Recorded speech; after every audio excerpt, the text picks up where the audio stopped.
사람들이 험한 세상에서 산다는 것은 누구에게나 쉽지 않습니다. 모두 다 힘겹게 살아가고 특히 요즘 같은 세상을 살아갈 때는 더욱더 그렇습니다. 그래서 인생은 장애물 경기 같다 이렇게 말을 하고 있죠. 장애물 경기를 이제 허들 경기라고 합니다. 허들 경기는 그냥 평안한 가운데 계속 가는 것이 아니라 중간중간에 여러 가지 장애물을 세워놓고 거기 걸리지 않고 넘어가야 됩니다. 그래야지 끝까지 완주할 수 있고 그런 허들 경기에 가장 빨리 가서 거기서 이기는 사람이 바로 이제 승리자가 되는 것입니다. 특히 우리는 승마 경기에서 허들 경기를 많이 보죠. 그냥 말들을 그냥 평안하게 달리니까 허들 경기에서 또 넘어가면서 막 응원하는 것을 흔히 볼 수가 있습니다. 종목에 따라서는 허들 내에 물 웅덩이를 여러 개 만들어 놓고 거기를 뛰어넘는 경기를 치르는 것도 보았습니다. 그냥 달리기도 힘든데 장애물을 설치해 놓고 뛰어넘으며 달려하니 얼마나 어렵겠습니까? 관중들은 그러기 때문에 흥미가 있고 스릴이 있어서 구경을 하겠지만 선수들로서는 정말 이기기 어려운 경기입니다. 그런데 우리 인생은 장애물 경기보다 훨씬 더 심한 것입니다. 비교적 평안하고 평탄하고 나의 삶은 비교적 큰 문제 없이 참으로 평탄하게 살아왔다 고백을 하는 사람도 있겠지만 같은 인생으로 태어나서도 얼마나 차이가 많습니까? 평안할 때가 별로 없었던 그런 삶의 사람들도 참 많이 있습니다. 그런데 그 중에서 더 많은 승리자가 나오는 것을 볼 수가 있습니다.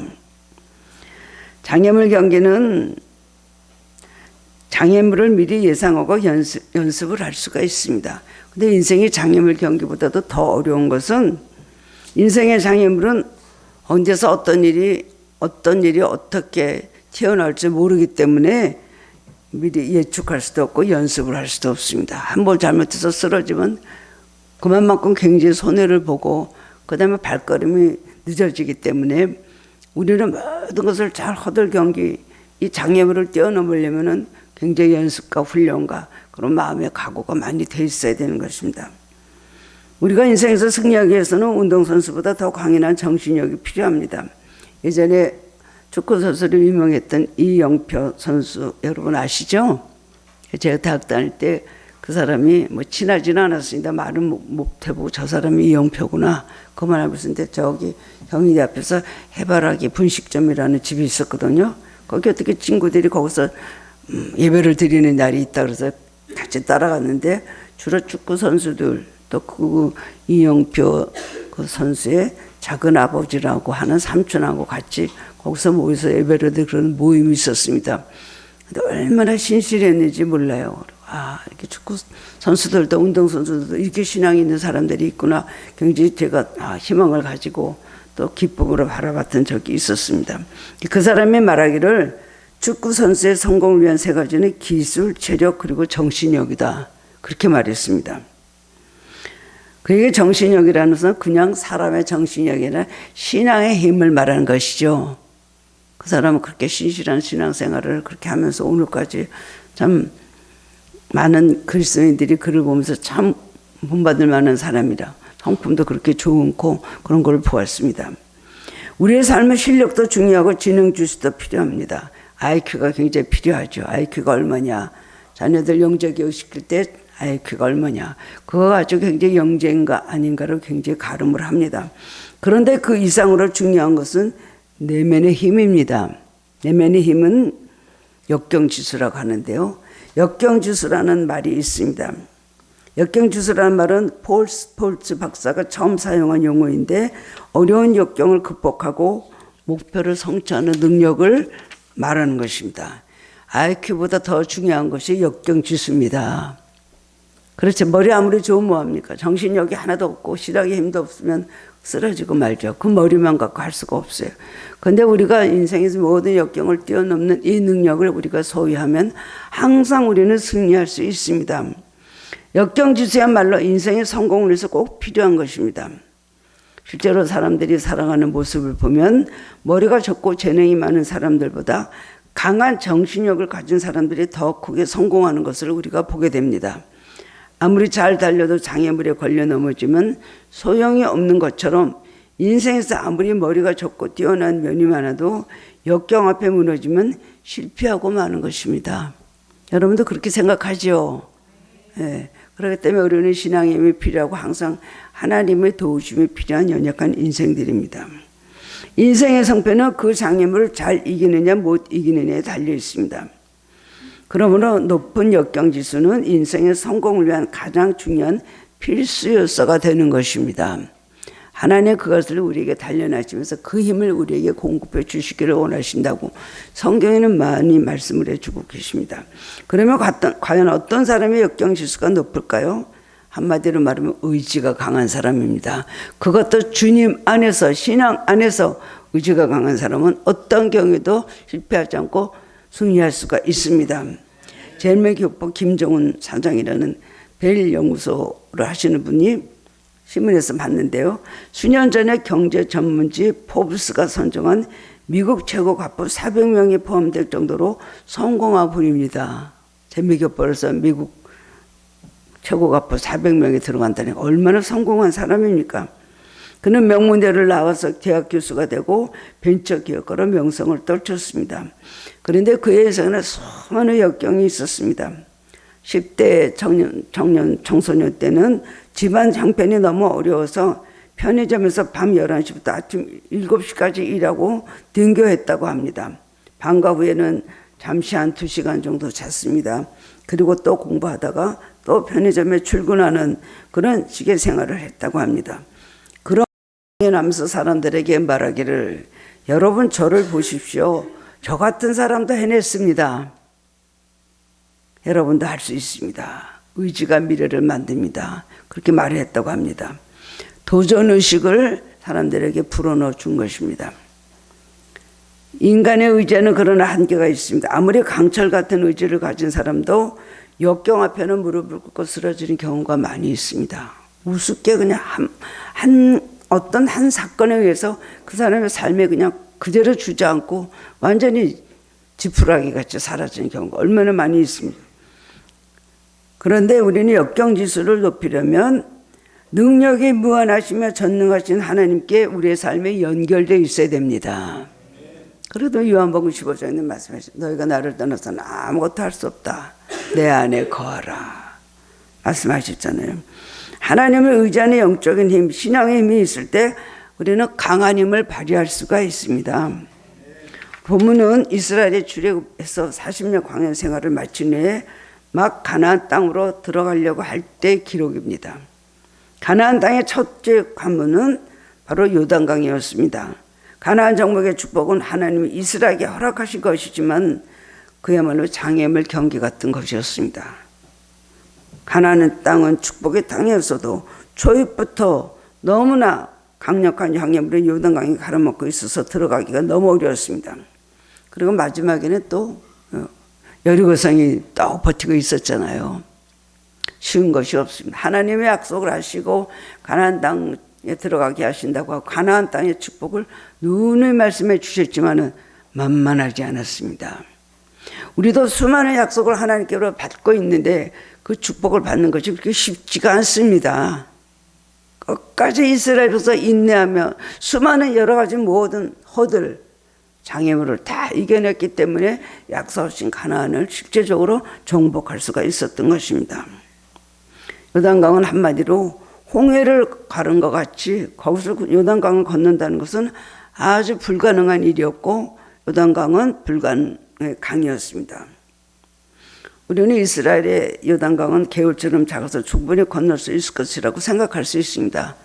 우리 TV나 성지순례 하는 데 가보면 요단강은 작고 좀 흙탕물인 작은 강으로 뭐든지 걸어갈 수가 있게 느껴져요. 그러나 지금의 요단강은 그런지 몰라도 당시에는 그렇지 않았습니다. 고고학자들의 말에 의하면 그때는 지금부터 3,400년 전의 일이거든요. 현재 지형과 많이 달라서 요단강은 큰 강이었습니다. 보통 때는 강폭이 30m 정도였는데 우기가 되면 강물이 범람해서 1.6km까지 되었대요. 깊이도 몇 길이나 되고 물살은 매우 빨라서 시속 16km나 되는 급류였다고 합니다. 이스라엘이 도착했을 때는 마침 또 범람기였어요. 본문 3장 15절에 여호수아 3장 15절에 보면 요단이 곡식 거두는 시기에는 항상 언덕에 넘치더라. 뭐가 넘쳐요? 물이 넘친다는 얘기죠.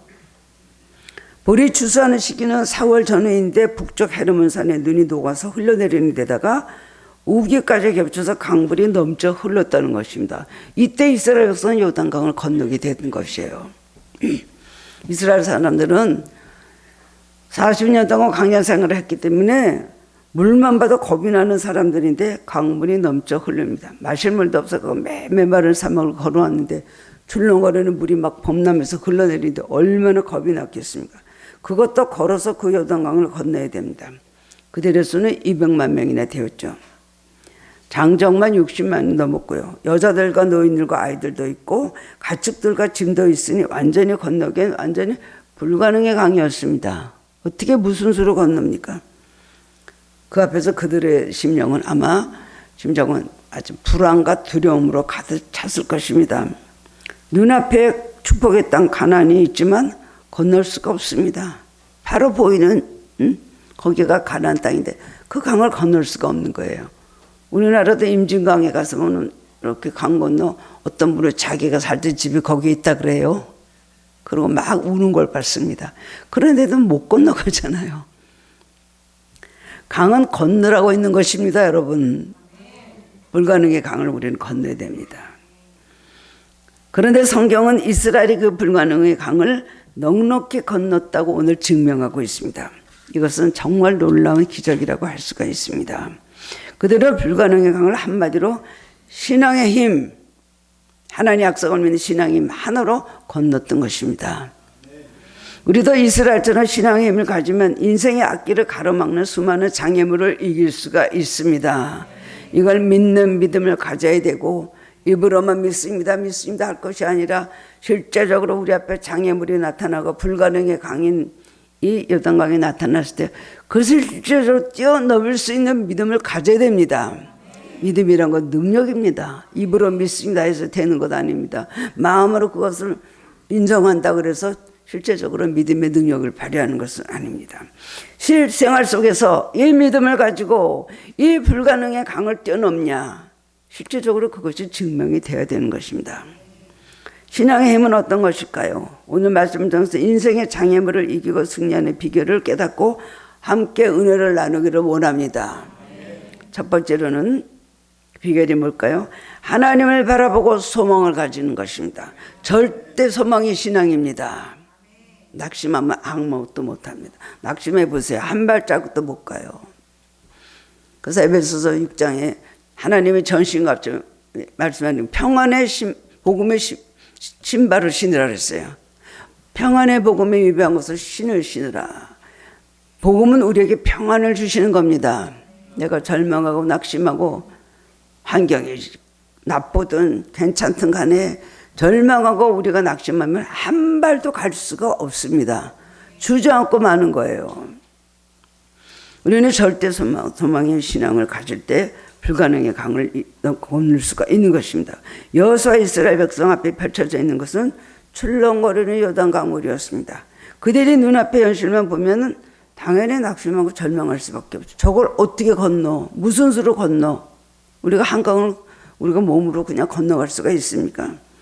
그러나 그들에게는 하나님의 약속이 있습니다. 여호수아 1장을 보면 모세가 죽은 후에 여호수아가 새로운 지도자가 됐을 때 하나님께서 여호수아를 격려하시고 그리고 재확인해 주셨습니다. 약속을 다시 한번 말씀해 주셨습니다. 그 약속은 오래전부터 계속 되신 약속, 즉 가나안으로 인도해 주신다는 약속입니다. 여호수아 1장 6절에 보면 하나님은 여호수아에게 강하고 담대하라. 너는 내가 그들의 조상에게 맹세하여 그들에게 주리라 한 땅을 이 백성에게 차지하게 하리라고 하셨습니다. 오늘 본문 3장 10절에 보면 여호수아가 하나님 말씀을 백성들에게 전합니다. 또 말하되 살아계신 하나님 너희 가운데 계시사 가나안 족속과 헷 족속과 히위 족속과 브리스 족속과 기르가스 족속과 아므리 족속과 여부스 족속을 너희 앞에서 반드시 쫓아내실 줄을 이것으로써 알리라. 하나님 약속하셨기 때문이에요. 하나님의 약속은 한 번에 끝나지 않습니다. 아브라함도 25년 동안은 계속해서 무사했던 아브라함에게 내가 너에게 하늘의 별과 같이 땅의 물과 같이 너의 후손을 많게 하리라. 한 명도 없는데 하늘의 별과 같이 많아질 거라는 말씀을 하시면서 의심할까봐 의심될 때마다 자꾸만 아브라함을 불러내셔서 저 별을 봐. 네 자손이 저렇게 앞으로 많아질 거라니까. 그리고 재확인하시고 격려해 주셨습니다. 오늘도 하나님의 약속은 계속해서 우리에게 내려오고 있습니다. 한 번 정도로 끝나지 않아요. 계속해서 우리에게 낙심될 때 주시고 한 번 말씀하시고 그냥 잊어버리시는 게 아니에요. 우리가 하나님 안에서 살고 있고 하나님 안에서 살려고 우리가 노력을 하고 있다면 하나님 그 약속을 우리에게 계속해서 우리에게 들려주십니다. 낙심할까 봐, 주저앉을까 봐. 그러기 때문에 자꾸 고민하시고 우리에게 격려해 주신다는 겁니다. 하나님 약속하신 현실 너머에 보이는 우리의 미래는 바로 소망 그 자체입니다. 이스라엘 백성은 요단강물을 넘치는 요단강물을 볼 때 저기를 어떻게 갈 수 있을까 절망하고 낭망했죠. 그럴 때 하나님의 약속이 들림으로 이 현실 너머에 있는 미래를 바라보는 눈이 생겼기 때문에 소망이 생기고 믿음이 생겨서 그 다음에는 요단강을 건널 수가 있었습니다. 사람이 살아가면서 왜 낙심하고 절망합니까? 그 이유는 앞이 안 보이고 소망이 사라져서 그렇습니다.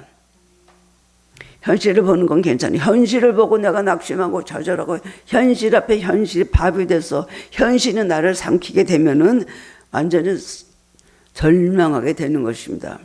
이스라엘 백성이 12명의 정탐꾼을 가나안으로 들여보냈잖아요. 들어가서 그 땅이 어떤지 한번 탐지하고 오겠다고 하니까 하나님께서 모세에게 그래서 한번 가서 보고 와. 엄청나게 좋을걸. 그리고 갔다 온 믿음이 더 생길 거다. 하나님의 약속에 거짓이 아닌 걸 알게 될 거나. 그래서 보냈어요, 12명을. 그런데 12명 중에 10명은 돌아와서 어떤 부정적인 보고를 했습니까? 거기는 아낙 자손인데 너무나 신장이 크고 그리고 성공은 너무 견고하고 포도가 아무리 주렁주렁 열면 뭐합니까? 과일들이 아무리 맛있을까 좋은 땅이 비옥하면 뭐합니까? 우리는 아낙 자손 때문에 안 됩니다. 때문에 현실만 보니까 믿을 수 없는 조건만 갖고 믿을 수 있는 조건이 너무 많은데 믿을 수 없는 조건만 갖고 얘기를 하는 거예요. 성읍이 너무 높고 크다는 거. 그거 어떻게 무너지겠습니까? 그 다음엔 아낙 자손이 너무나 신장이 크고 그들이 우리를 볼 때 메뚜기 같고 우리가 우리를 볼 때도 그 사람 앞에서 메뚜기 같았습니다. 라는 부정적인 보고를 하니까 사람들이 다 백성들이 밤을 새고 통곡을 하고 왜 우리를 애굽에서 끌어내서 여기서 죽게 하냐 그렇게 울고 난리를 쳤다는 말씀이 있습니다. 민수기 14장에.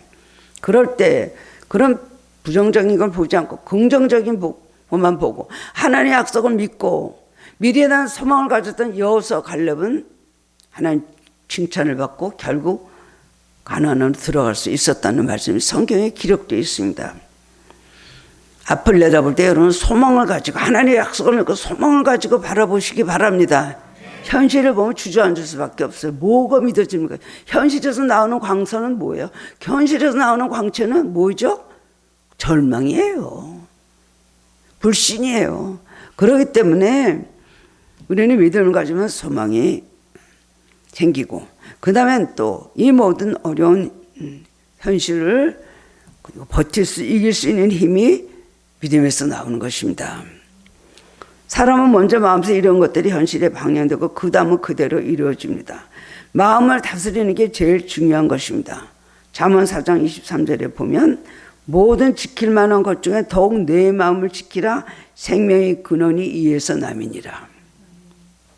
우리가 마귀는 굉장히 부정적 현실을 자꾸 우리 앞에 재현을 시켜요. 이거 봐. 뭐가 돼? 이렇잖아.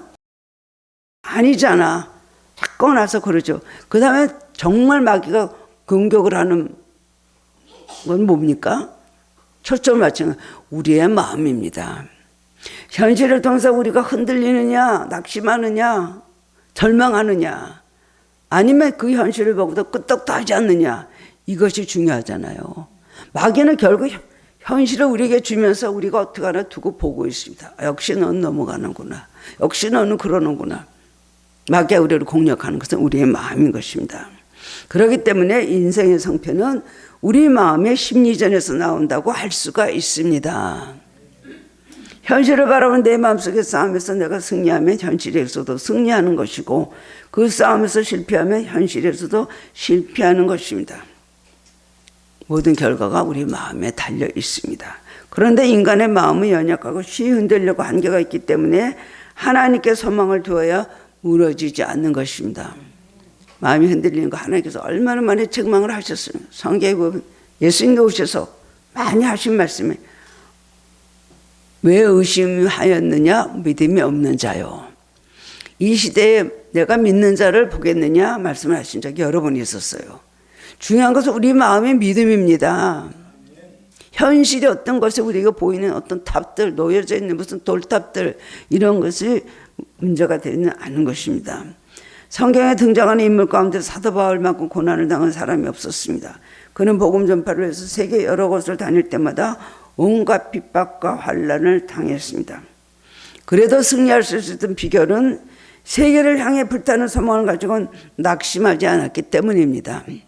그래서 고린도후서 4장 8절에 보면 어떻게 보면 바보 같은 고백을 합니다. 우리가 사방으로 우겨쌈을 당하여도 쌓이지 아니하며 답답한 일을 당하여도 낙심치 아니하며 핍박을 받아도 버림받지 아니하고 거꾸로 뛰는 내가 받아도 절대로 나는 망하지 않는다. 더 이상의 어떤 고백이 나올까요? 더 이상의 어떤 고난을 그가 겪었을 때 이런 말이 나올까요? 바울은 사망에서 핍박과 압박을 받아도 그 너머 하나님이 이루어주실 약속을 바라보며 소망을 가지고, 그리고 그의 모든 기도가 하나님께서 이루어줄 걸 기다리고 끝까지 승리하고, 그가 로마를 가기 위해서 결국 기도하다가 결국 로마로 갔습니다. 하나님께서 사도 바울을 나면서부터 로마 시민권을 가지게 하셨잖아요. 아버지가 부유하고 아버지가 굉장히 그래도 유복한 그런 집안의 아들이었기 때문에 시민권을 돈 주고 샀어요. 왜 시민권을 그때 따게 하셨을까요? 로마의 복음을 전하게 하시려고. 로마에 재판받으러 갔어요. 나 가이사에게 재판받겠다 해서 가이사에게 가서 결국 가서 거기 있다가 거기서 복음 전하다 순교하고, 그 다음에 모든 순교의 피가 흘린 다음에 로마가 국교가 되었습니다. 기독교가. 미국의 유명한 백만장자 경영 컨설턴트였던 카네리를 아시죠? 그게 일화입니다. 그가 한창 활동하던 시절 대공황이 닥쳤습니다. 많은 재벌들이 자살을 했습니다. 모든 사람들이 위태로운 가운데 그의 상황 역시 날로 악화되었고 마침내 깊은 절망에 빠지게 되었습니다. 더 이상 희망이 없었던 그는 어느 날 아침 강물에 몸을 던지려고 집 밖으로 나왔습니다. 한참 강 쪽으로 향하고 있는데 한 남자가 그를 소리쳐 부릅니다. 뒤돌아보니 두 다리를 잃은 사람이 바퀴 달린 판자 위에서 앉아 있습니다. 그 사람 역시 절망적인 상황이었죠. 그런데 그는 얼굴에 미소를 짓고 관우에게 말을 겁니다. 선생님 연필 몇 자루만 사주시겠습니까? 관우에게는 1달러 지폐 한 장을 던져주고 강을 향해서 걸어가려고 합니다. 그는 관우에게 다가오면서 소리칩니다. 연필 가져가셔야죠. 관우에게는 아니 난 이제 연필이 필요 없어 이렇게 말했습니다. 그렇지만 그 사람은 포기하지 않고 계속 따라오면서 연필을 가져가든지 아니면 돈을 도로 가져가라고 소리를 지르는 거예요. 놀라운 것은 그 사람이 미소를 머금고 그 말을 한다는 것입니다. 할 수 없이 연필을 받아는 가네기는 자살할 마음이 순간적으로 사라졌습니다. 두 다리가 없는 저 사람도 소망을 갖고 열심히 살아가는데 당연히 육체가 멀쩡한 자기도 소망이 있다는 것을 발견하게 된 것이에요.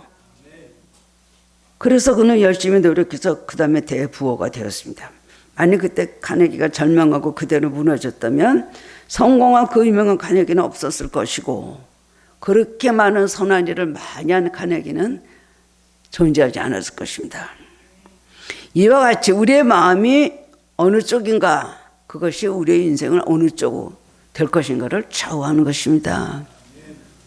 하나님 믿는 성도들에게 우리가 항상 살아있는 한 소망은 있습니다. 믿으시기 바랍니다. 조금 늦어지기도 하고 뒤로 가기도 하고 또 다른 길로 좀 다른 것도 주시기도 하고 하지만 하나님만 바라보고 있는 성도들은 항상 우리 삶에는 소망이 있습니다.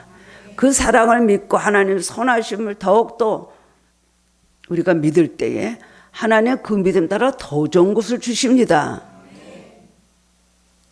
믿는 만큼, 구하는 만큼, 하나님을 신뢰하는 만큼 하나님께서 우리에게 허락해 주시는 겁니다.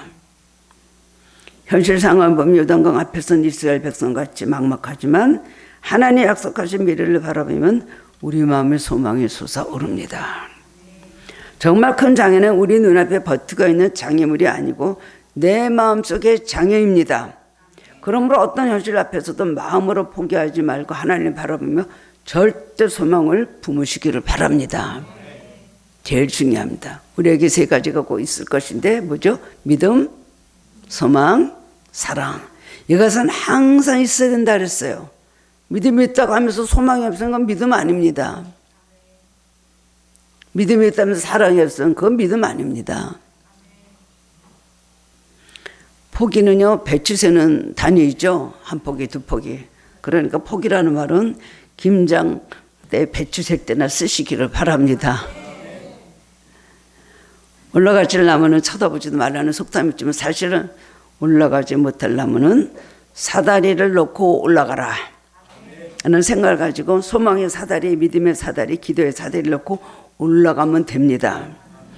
여호수아와 이스라엘 백성은 불가능의 요단강 넘어 있는 하나님의 약속을 바라보며 소망을 잃지 않았습니다.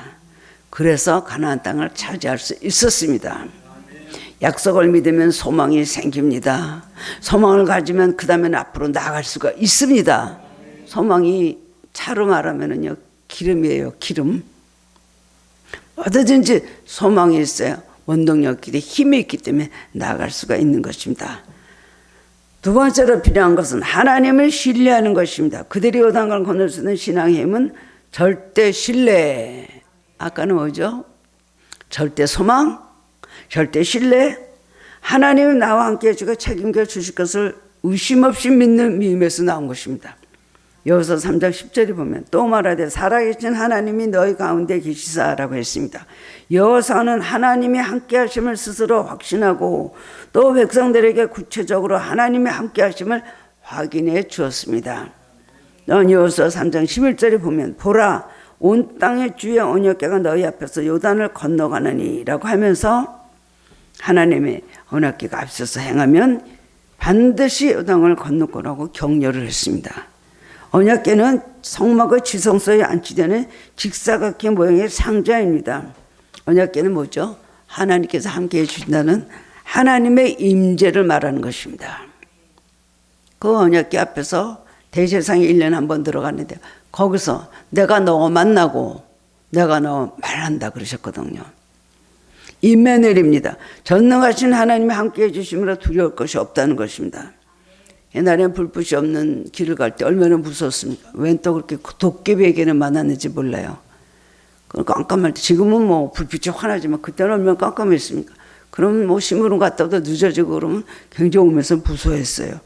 그렇기 때문에 막 또 뭐 노래도 부르고 예수 사랑하시면 그것도 부르면서 갔던 기억이 납니다. 그런데 제일 좋은 것은 뭐예요?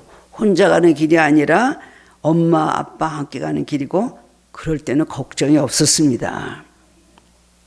신뢰라는 것은 바로 이런 것입니다. 하나님이 나와 함께 해주시면 믿기 때문에 어려운 상황 속에서 안심하는 것입니다. 그렇기 때문에 내일 일은 내일, 염려는 내일 하라. 하루 염려 하루에 좋거다. 어려운 분들에게 이런 말씀을 참 많이 하나님께서 주시는데요. 물질 때문에 염려하시는 분들 얼마나 걱정이 많습니까? 이달 한 달 어떻게 살아야 될 것인가. 뭐 그냥 머리가 지끈지끈 아프고 고민이 되죠. 그럼 내일 거는 내일 염려하십시오. 저는 그렇게 말해요. 하루 염려하고 나면요. 그 다음날 또 하루 최선을 다해서 기도하고 주님 의지하면 하루 딱 모면하게 하시거든요. 그 다음날 또 아침 되면 오늘은 또 어떡하지? 내일 염려할 필요 없어요. 하루. 예수님 말씀이죠. 내일 염려는 내일 하라. 하루 염려 하루에 족하다 그러셨어요. 하나님을 믿으면서 나아갈 때 하루하루 하나님께서 지켜주시고 함께해 주십니다. 하나님이 나와 함께해 주실 걸 믿기 때문에 안심하는 겁니다. 염려를 버리는 것입니다. 신약에서 환난을 제일 많이 당하는 사람이 바울이라면 구약에서는 아마 다윗일 것입니다. 그는 환난 중에 두려워하기도 했지만 매 순간마다 함께해 준 하나님을 체험하고 10편 18편 1, 2절에서 나의 힘이 되신 여호와여 내가 주를 사랑하나이다. 여호와는 나의 반석이시여 나의 요새시여 나를 건지시는 자시여 나의 하나님이시여 내가 그 안에 피할 나의 바위시여 나의 방패시여 나의 구원의 뿌리시여 나의 산성이시로다. 안전한 고백을 했던 걸 볼 수가 있습니다. 다윗의 인생에서 정말 큰 힘은 자기 능력도 아니고 자기 왕권도 아니고 자기 백성들도 아니고 바로 하나님이셨습니다. 영국의 존 스토트 목사라는 분은요 20세기 기독교의 대표적 신학자 사상가의 목회자입니다. 영성도 탁월하고요 철저한 기도 생활을 아주 유명한 분입니다. 그런데 그는 수십 년 동안 매일 아침마다 이렇게 기도하면서 하루를 시작했다고 합니다. 안녕하세요 하나님 아버지, 안녕하세요 주 예수님, 안녕하세요 성령님. 아주 간단한 기도 같지만 놀라운 기도입니다. 3일째 하나님께 경배하며 그 임재를 믿기 때문에 그런 고백을 매일 하는 거예요. 이것이 바로 절대신. 여기 계신 걸 믿기. 안녕하세요 하나님, 안녕하세요 예수님, 안녕하세요 성령님. 그렇게 인사부터 하고 기도했다는 겁니다. 예수님 옆에 계신 것을 믿습니까? 하나님 신실하셔서 약속하신 것을 이루어주신 분인 걸 믿습니까? 지금 여기서 저기 건너뛰기 힘들어요. 다 그렇습니다. 누구나 여기서 저기를 건너뛰는데 아무것도 보이지 않을 수도 있고 그 다음에 깊은 물살이 출렁거리면서 막 쏟아져 흘러갈 수도 있고 뭐 어떻게 건너갈지 너무나 막막하니까 서서 울고 낙심하고 두려워하고 불안해합니다. 그러나 하나님을 절대 신뢰할 때에 또 하나님의 임재를 믿음을 못 신뢰하는 단순한 신앙이 있을 때 영적인 힘이 터져 나오는 것입니다. 그 현실을 이길 수 있는 힘이 나오는 것입니다. 그렇기 때문에 정말 우리의 마음을 불신의 마음을 가지냐 의심의 마음을 가지느냐 너 믿은 대로 될저다 그랬어요. 되기는 뭐가 돼. 그렇게만 되면 얼마나 좋겠어. 그렇지만 그렇게 안 될까 하면 그대로 된다는 거예요. 어떤 경우도 믿으면 하나님께서 믿은 대로 되게 하시는 그 하나님의 신실하신 것 사랑으로 우리에게 믿은 대로 되게 해 주신다는 겁니다. 그때 기적이 일어나는 것이고 불가능한 것이 절대 불가능한 것이 가능한 것으로 바뀌게 된다는 것입니다. 여호수아 이스라엘 백성은 하나님의 임재를 신뢰하는 신앙의 힘으로 범람하는 요단강을 건너 가나안을 정복할 수 있게 된 것입니다. 마지막으로 세 번째는 순종하는 것입니다. 요단강을 건너는 비결, 절대 소망, 그 다음에 절대 신앙이죠. 신앙, 소망, 신앙, 그 다음 뭐예요? 순종입니다. 요단강을 건너서 신앙이 면 절대 순종이었습니다.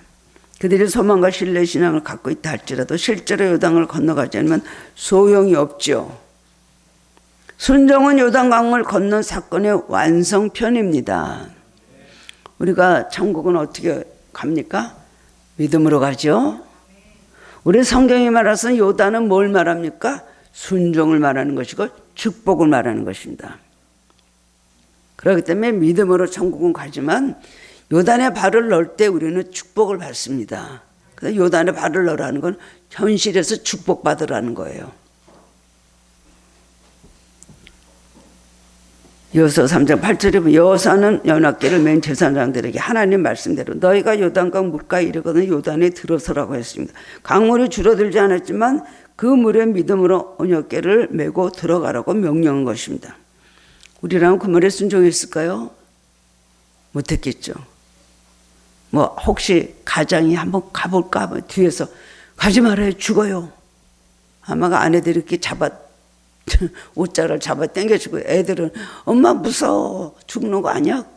그랬겠죠. 그런데 놀랍게도 제사장들은 그 말씀을 절대 순종했다는 것입니다. 망설이거나 주저하지 않았습니다. 여러분 기적을 일으키는 신앙은 보통 신앙 갖고 되는 건 아닙니다. 우리가 매일 홍해가 갈라지게 하시고 여리고성이 무너지게 하시고 오늘 말씀대로 요단강이 그 다음에 물이 위에서 흐르는 것이 끊어지게 하시고, 말은 쉽게 하지만요, 막상 홍해 앞에 여호수아가 아무리 이렇게 격려했지만 요단 앞에서, 더구나 여리고 앞에서 아무리 여호수아가 하나님께서 이렇게 하셔서 이렇게 7일을 돕는 여기가 무너진데도 믿는 사람이 몇이나 됐겠습니까? 기적을 일으키는 믿음은 대단한 것인데 겉으로 보면 아무 일도 아닌 것 같은 일에서 하나님은 기적을 일으킵니다. 그것을 믿는 그것이 굉장한 기적으로 바뀔 수가 있는 것입니다. 발의 강물의 장기자 위에서 흘러내던 물이 끊어지고 옆으로 쌓여 있습니다. 제사장이 언약궤를 메고 흐르는 물에 발을 넣었어요. 죽을지도 모르는데 믿음으로 발을 넣었어요. 물이 끊어질 거라는 말씀을 읽고 발을 넣은 거예요. 근데 흘러내리는 물이 정말 끊어지고, 그 다음에 양쪽은 물이 높이 쌓이기 시작했다는 겁니다. 이건 어떤 기준인지 잘 상상이 되지 않는데요. 결국 제사장들은 한가운데 있고 백성들은 건너갑니다. 양쪽으로 물이 막 접촉하고 거기는 점점 이제 마르기 시작을 하는 거예요. 근데 그들이 구경물만 하다가 그냥 따라 들어간 것이 아닙니다. 아무리 흘러내던 강물이 끊어졌다 해도 몇 길이 되는 강물이 옆에 쌓였는데 그 사이를 지나가는 게 얼마나 무서웠겠습니까? 그래도 믿음으로 순종하였습니다. 들어와라, 계속 들어간 거예요. 제사장들이 언약궤를 메고 살다 위에서 물이 끊어지기 시작하고 물이 양쪽으로 쌓이기 시작하는데 백성들은 그걸 믿고 그냥 따라 들어간 거예요. 얼마나 무서운 광경입니까? 그 물이 금방 조금만 합쳐지면 그냥 수정되는 것인데, 이스라엘 백성이 머뭇거리고 불순종했다면 요단강 영영 불가능의 강으로 남아 있었을 겁니다. 하나님의 역사는 절대 순종의 결정적인 순간에 나타나는 것입니다. 창세기 22장은 아브라함의 모리아산 제산 대단에서 이삭을 바칠 때 일이 기록되어 있습니다. 근데 언제 하나님이 수장을 준비하셨을까요? 처음부터 준비해 놓으셨어요. 그런데 수장을 실제로 주신 것은 아브라함의 칼을 들어 아들을 내리칠 때였습니다. 믿음으로 순종할 때에 하나님께서 아브라함에 그렇게 하지 말라, 그 아이에게 손을 대지 말라 하시면서 그 다음에 돌아보니 수단이 거기 걸려 있었잖아요. 여호와 일의 축복이란 건 이런 것입니다. 여호와 일의 축복이 어떻게 성취가 될까요? 순종할 때에 성취가 되는 것입니다. 소망이 없이 어떻게 신뢰를 합니까? 신뢰가 없이 어떻게 순종을 합니까? 요한복음 2장에 보면 가나 혼인잔치집에서 물이 포도주로 변한 기적이 기록되어 있습니다. 예수님이 미리 포도주로 변화시켜 놓고 하인들에게 연회장에 떠다주라 하신 겁니까? 아니죠. 그냥 도랑아리 6개에 물을 부어라. 계속 물 부어 여전히 물이었어요. 그런데 언제 물이 포도주로 변했을까요? 성경에는 어느 순간인지 알 수 있지만 우리가 당연히 생각하기에는 하인이 물을 떠다 연행해 주는 그 순간에 마지막까지 순종했을 때에 물이 포도주가 된 거예요. 물 갖다 부으라 그러면 하인들이 그걸 왜 붑니까? 손 씻고 발 씻고 다 했는데 지금 그 뭘 또 손님들 다 손 씻었는데 그걸 왜 갖다 부어요? 그럴 수 있었겠죠. 순종했어요. 떠다가 연회장에게 주라. 물을 떠다가요? 물을 떠다가 줘요? 물인데요. 그럼 포도주가 안 됐죠. 그 말씀 듣고 시키시는 대로 하라. 그 말씀 듣고 또 물을 떠다가 연회장에 손에 가고 보니까 포도주가 된 거예요. 여러분, 순종이라는 과정이 없다면 여러분 절대로 물이 변해 포도주가 되는 기적 나타나지 않습니다. 기적이 아무 때나 누구에나 그렇게 나타나면 기적이 아니죠. 특별할 것도 없죠. 누구나 체험할 수 있습니다. 그러나 순종의 마지막 순간까지 믿음을 지키고 나간 사람에게만 일어나니까 기적은 정말 귀하고 흔하지 않은 것입니다. 신앙생활 10년, 20년도 맹탕이고 반대로 신앙생활 엊그제 시작해서도 시키는 대로 말씀대로 순종하면 하나님의 살아가신 역사를 체험하는 겁니다. 그러므로 포기하지 말고 도망치지 말고 여러분 믿음으로 나가시기 바랍니다. 요단강이 갈라진 것을 보고 멈는 것이 아닙니다. 믿음으로 순종했을 때에 그 다음에는 요단강의 물이 멈춘 것입니다. 여러분 지금 눈앞에 어떤 불가능한 강이 출렁거리고 있습니까? 우리 삶의 인간의 능력이나 의지가 아니라 신앙의 힘으로 담대히 건너가시기 바랍니다. 믿고 순종할 때 흐르던 강물이 멈춥니다. 앞으로도 우리 삶에 계속 불가능한 강물 곳곳에서 나타날 것입니다.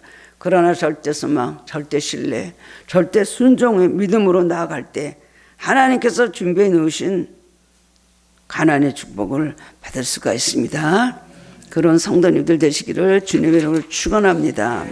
사랑의 주님, 하나님 말씀으로 오늘 다시 한번 위로받고 그리고 하나님 다시 한번 마음속에 소망을 가지게 하시니 감사합니다.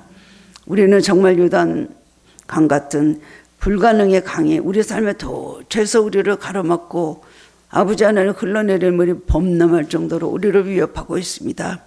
하나님 현실을 보지 않게 하시고 우리는 믿음의 눈을 가지고 바라보기를 원하며 또한 믿음의 눈을 가지고 승리하기를 원하는 것 하나님의 뜻입니다. 주님, 현실 앞에 무릎 꿇는 어리석은 자가 되지 않게 하여 주옵소서. 지금 좀 힘들고 참아내기 하나님 벅차고 그리고 하나님 모든 것이 자신이 없을지라도 앞에 보이지 않을지라도 믿음을 가지고 나갈 때 이런 기적이 우리 앞에 펼쳐지는 걸 믿을 수 있는 하나님 믿음 허락하여 주시옵소서. 분명히 약속하신 가나안이 있습니다. 누구에게나 가나안이 있고 약속하신 산지가 있습니다. 아무쪼록 올해는 꼭 믿음으로 하나님 이 산지를 넉넉히 취할 수 있도록 하늘께 성도님들과 가정을 축복하여 주시옵소서. 낙심하고 좌절하지 않게 하시고 부정적인 생각 버리게 하시고 끝까지 나아가 주님 앞에 검증되고 합격하고